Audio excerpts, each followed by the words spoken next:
All right, folks, please welcome Dr. Christine Mann to the show. She ran in one of our local congressional races out here against Representative John Carter this last cycle. Christine, welcome. Thank you. Hi, good to be here. Christine, you have, it's okay if I call you Christine, right? Absolutely. Wonderful. Well, for our listeners, could you please tell folks why Republicans are losing their jobs and maybe what they should conclude about that? I think that it's because Republicans in this area, have very much been used to not being challenged aggressively. It's been a long time since they've lost elections. Right. And so they haven't yet recognized that the winds are changing and that there are people in their districts who don't agree with everything they're saying. And Right. my suggestion would be to try listening to the other side.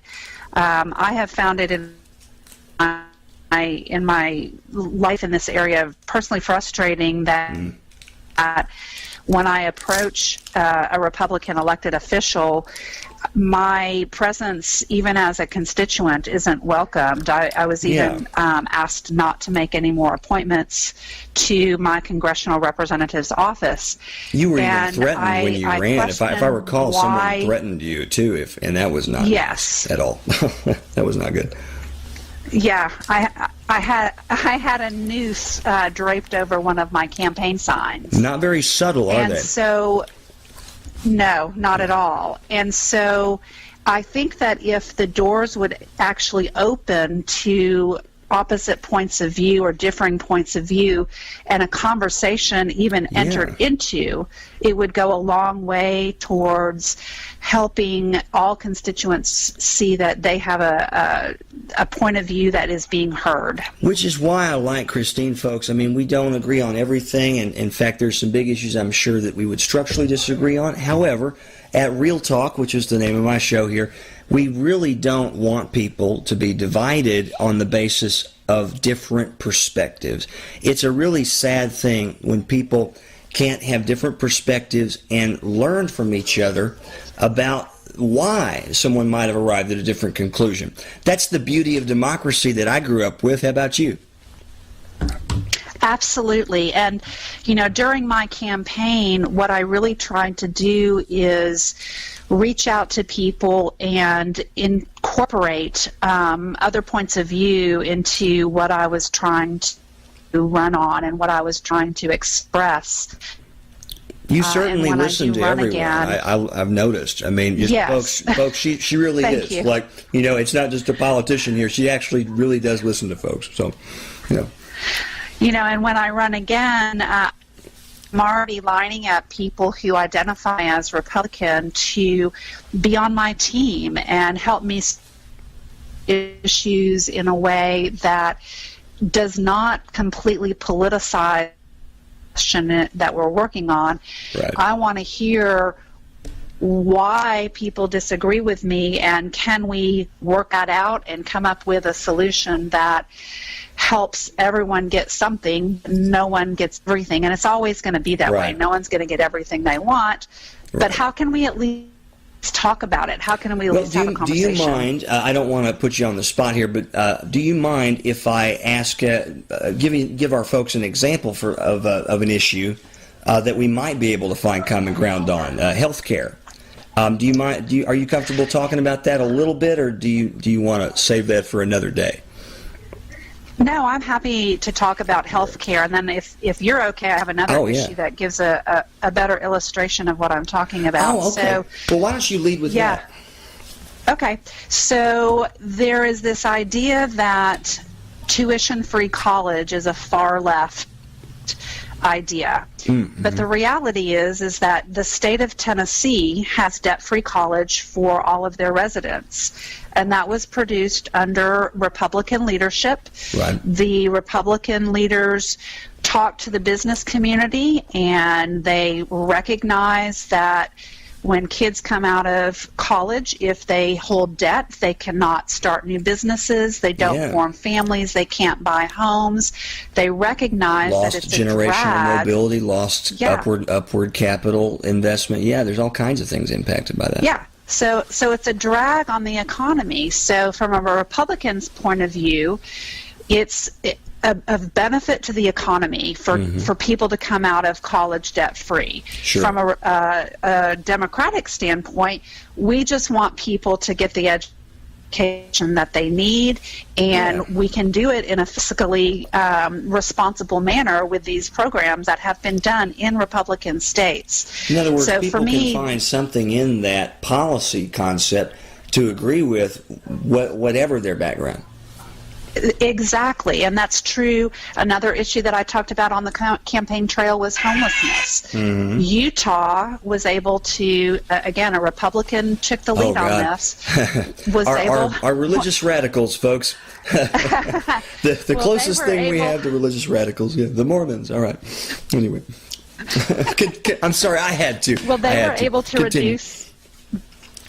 No worries. They were able to reduce homelessness by over 90%, and they did it by recognizing that homelessness costs cities and states and municipalities quite a bit of money.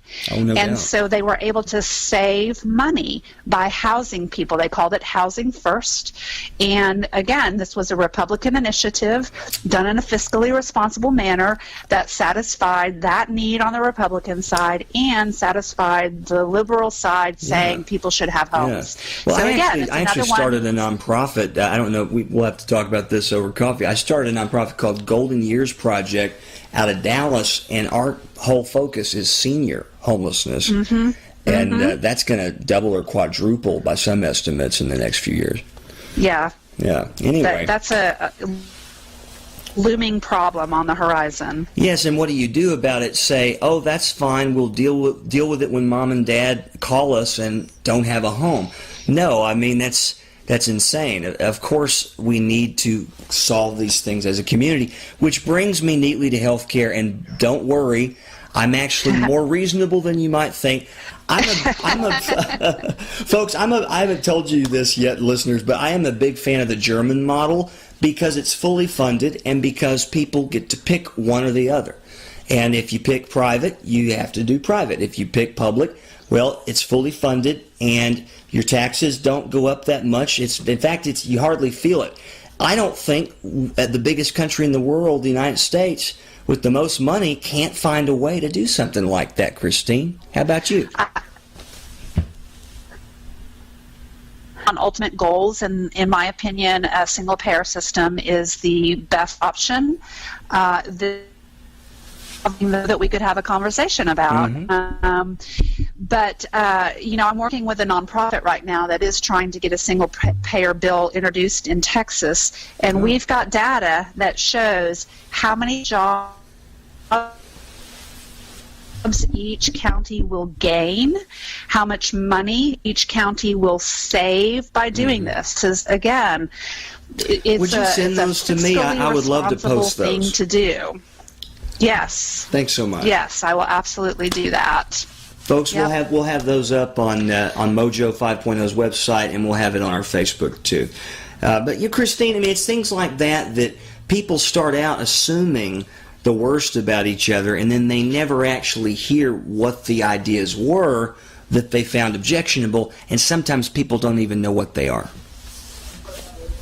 And it's so frustrating to me as someone who really wants to be working in the political realm, because I know that if I could sit down with every single Republican in my district, I'm not going to get all of them to hear what my message is, but I feel like we could find so many areas of agreement, and we just are so reluctant to have that conversation with for people. Example, I just mentioned the German model. I mean, it doesn't bankrupt the U.S. That was the caveat, right, that Republicans, a lot of them used on Obamacare, was because the thing added tons of debt, and it didn't achieve the objective, mainly because of a lot of Republican riders that were added into it. And I take responsibility as the only Republican nominally folks on this call and just say that actually made the bill ineffective. So, yes, was it not my preference to have single payer and no other option? Of course, I'm not for something that crowds out private market options. However, can we come to a compromise? Sure, there were tons of things we could have agreed on, and nobody did their job in Congress. That's exactly right. So when are you running again, Christine, or do you know? Well, I am unable because of FEC rules to make any announcements today, but that announcement and that final decision should come this coming summer. Oh, wonderful. Well, folks, you at least know you have another flavor on the menu if you go that way. And we really appreciated you coming on today, Christine. Thanks so much for your time. Thanks for having me. It was great. Call me anytime. All right. Have a good one. Folks, isn't that great? That's a good example of the American tradition of conversation in place of fisticuffs and, violence and coarse language. We have the democratic art of conversation and dialogue. And that is something we do embrace here at Real Talk. It's not, I know I joke around a lot, I make fun, I'm pointedly insulting to liberals who I find stupid, inane, and ill-equipped to handle those responsibilities, actually. That's the main thing I'm critical of Democrats. But when it comes to someone like Christine, it's a good thing that we be able to engage each other like that. And some things that we hear from the other side may make our skin crawl. We may not understand why they got there, how they got there with their thinking. But it's important for us to try. And also remember to have perspective, folks. Again, this is not a new problem. Democracy's foibles, one of them is that we can get really passionate and really intense in our put-downs and take-downs of the other side. I mean, Thomas Jefferson, all right? Thomas Jefferson was viciously attacked by Adams, in their presidential race, and vice versa. They viciously attacked John Adams. I mean, Thomas Jefferson called him a hermaphrodital character, folks. He called him a woman, basically. He said he had neither the firmness of a man nor the sense and sensibility of a woman. This is Real Talk on Mojo 50. I'm your host, John Griffin. Catch us weekends at 5 p.m. Bye-bye now.